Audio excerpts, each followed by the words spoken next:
Saps que la ciutadania ha convertit el català en la llengua líder en el projecte Common Voice i que això ha permès tenir el català en eines líder?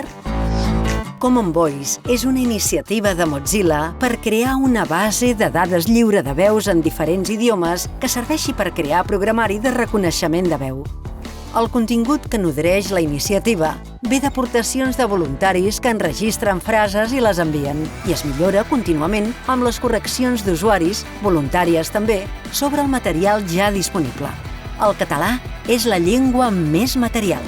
Té més de 3.700 hores enregistrades gràcies a la participació de més de 35.000 persones. A més, 2/3 parts de tot el material ja han estat validades per altres usuaris. L'anglès, que és la segona llengua amb més hores, en té 300 menys que el català. Les dades en català del projecte Common Voice ja han estat utilitzades per les indústries de la llengua que treballen en productes de reconeixement o síntesi de veu i facilitaran que progressivament el català arribi a productes tan populars com els altaveus intel·ligents. Tot això ha estat possible gràcies a la participació ciutadana, l'aposta i la tenacitat de Softcatalà, l'impuls del govern, mitjançant, sobretot, el projecte Aina i la col·laboració d'entitats com Òmnium i Plataforma per la Llengua.